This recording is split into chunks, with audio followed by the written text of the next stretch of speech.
Bismillahirrahmanirrahim. Assalamualaikum warahmatullahi wabarakatuh. Alhamdulillah wassalatu wassalamu ala Rasulillah Sayyidina Muhammad ibni Abdullah wa ala alihi wa sahbihi ajmain, amma ba'du. Alhamdulillah, segala puji bagi Allah yang telah memberikan kepada kita berbagai macam kenikmatan, yang diantaranya adalah nikmat sehat walafiat, sehingga meskipun di dalam situasi dan kondisi yang seperti sekarang ini, di situasi pandemi yang masih melanda negeri ini, kita masih diberikan kesempatan oleh Allah Subhanahu wa taala untuk sama-sama belajar dan menuntut ilmu, menambah wawasan dan menambah pengetahuan kita di dalam bidang keilmuan. Baiklah para sahabat semua, teman-teman, para sahabat dan juga para pemirsa penonton channel setia YouTube Muhammad Syarif. Pada kesempatan kali ini perkenankan saya untuk menyampaikan pemaparan presentasi tentang teori kepribadian Carl Rogers yang disusun oleh saya sendiri, Muhammad Syarif Hidayat, dengan nomor NIM 20220029 dari Prodi Bimbingan Konseling Pendidikan Islam Institut Darul Quran Jakarta. Oke, baiklah, sebelum kita memasuki kepada materi tentang teori kepribadian Carl Rogers, alangkah lebih baiknya kita mengetahui dulu dan mengenal siapa itu Carl Rogers. Sejarah atau riwayat hidup Carl Rogers. Carl Ransom Rogers lahir pada tanggal 8 Januari 1902 di Oak Park, Illinois, Chicago. Anak keempat dari 6 bersaudara ini lahir dari pasangan Walter dan Julia Cushing Rogers. Carl lebih dekat dengan ibunya daripada ayahnya yang selama bertahun-tahun. Sejak awal masa kanak-kanaknya, ayahnya seringkali pergi jauh dari rumahnya karena pekerjaannya sebagai insinyur sipil. Walter dan Julia sama-sama seseorang yang religius, seseorang yang pintar dan cerdas, membuat Carl tertarik untuk mempelajari Alkitab, sehingga hal ini membuat Carl Rogers rajin membacanya dan juga mempelajarinya di samping buku-buku pelajaran lainnya, meskipun pada waktu itu ia masih belum sekolah. Kemudian adalah Grand Theory Humanistik menurut Carl Rogers, yakni terbagi menjadi dua macam. Yang pertama, A. Kecenderungan formatif, merupakan kecenderungan terhadap semua hal, baik yang organis maupun anorganis, untuk berkembang dari suatu bentuk yang sederhana menuju yang lebih kompleks. Kemudian yang kedua, kecenderungan mengaktualisasi, merupakan kecenderungan setiap makhluk hidup untuk bergerak menuju kesempurnaan atau pemenuhan potensial dirinya. Tiap individual mempunyai kekuatan yang kreatif untuk menyelesaikan masalahnya. Kecenderungan ini satu-satunya motif yang dimiliki manusia. Kebutuhan untuk memuaskan rasa lapar, mengekspresikan emosi-emosi yang mendalam dan dirasakan, dan juga menerima kehadiran diri seseorang di dalam kehidupannya. Struktur kepribadian menurut Carl Rogers. Lantas apa saja sih struktur kepribadian menurut Carl Rogers? Sejak awal, Carl Rogers mengamati bagaimana kepribadian seseorang itu berubah dan berkembang. Dia menyimpulkan bahwasanya ada 3 konstruk yang menjadi dasar penting dalam teorinya. Yang pertama adalah organisme, yang kedua medan fenomena, dan yang ketiga self.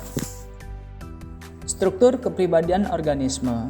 Makhluk hidup atau organisme adalah makhluk lengkap dengan fungsi fisik dan psikologisnya, dan merupakan tempat semua pengalaman, potensi yang terdapat dalam kesadaran setiap saat, yakni persepsi seseorang mengenai kejadian yang terjadi di dalam diri dan juga dunia eksternal.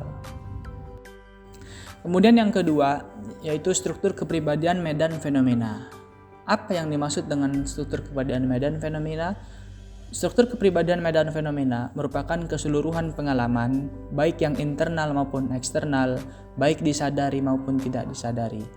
Medan fenomena ini merupakan seluruh pengalaman pribadi seseorang sepanjang hidupnya di dunia, sebagaimana persepsi subjektifnya. Kemudian kita masuk kepada struktur kepribadian diri seseorang menurut Carl Rogers. Struktur kepribadian diri menurut Carl Rogers terbagi menjadi 6 bagian penting, yang diantaranya adalah yang nomor 1, self atau self-concept. kedua ideal self, ketiga self actualization, keempat self consistency atau congruence, dan yang kelima incongruence, dan yang terakhir atau nomor 6 defense process. Inilah struktur kepribadian dalam diri seseorang menurut Carl Rogers. Struktur kepribadian diri yang pertama adalah self atau self concept. Apa yang dimaksud dengan struktur kepribadian self atau self concept? Hal ini merupakan konsep yang menyeluruh, yang terorganisir dan juga tersusun dari persepsi mengenai I atau me dan persepsi hubungan dengan orang lain dari berbagai aspek kehidupan, termasuk nilai-nilai yang terlibat pada persepsi tersebut. Self-concept menggambarkan konsepsi orang mengenai dirinya sendiri. Struktur kepribadian diri yang nomor 2 adalah ideal self. Ideal self adalah konsep diri yang individu inginkan untuk dimiliki, yang meliputi persepsi dan arti yang secara potensial berhubungan dengan self dan diberi nilai lebih oleh individu tersebut. Kemudian struktur kepribadian yang nomor 3 adalah self-actualization.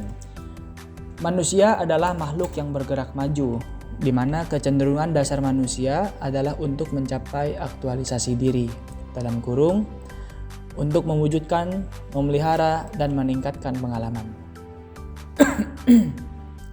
Kebutuhan yang ada pada manusia adalah tunduk melayani kecenderungan dasar manusia untuk mencapai aktualisasi, yakni kebutuhan pemeliharaan atau maintenance untuk memuaskan kebutuhan dasar dan peningkatan diri, enhancement, sehingga menjadi pribadi yang lebih baik, yang berkembang, dan mencapai tujuan.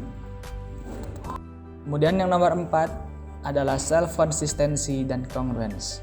Manusia berfungsi untuk mempertahankan konsistensi antara self-perception dan kongruensi antara persepsi tentang self dan pengalaman. Organisme tidak berusaha mencari kepuasan dan menghindari sakit, tetapi berusaha memelihara struktur dirinya atau struktur self-nya. Struktur kepribadian seseorang yang nomor 5 adalah incongruence. Incongruence terjadi jika terdapat pertentangan antara self yang dirasakan dengan pengalaman yang real. Contohnya, ketika Anda merasa sebagai seseorang yang tidak memiliki rasa benci tapi saat ini membenci seseorang.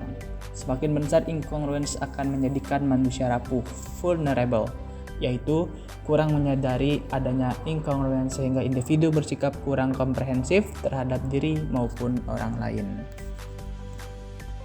Struktur kepribadian diri seseorang yang terakhir atau yang nomor 6 adalah defense process atau proses pertahanan diri.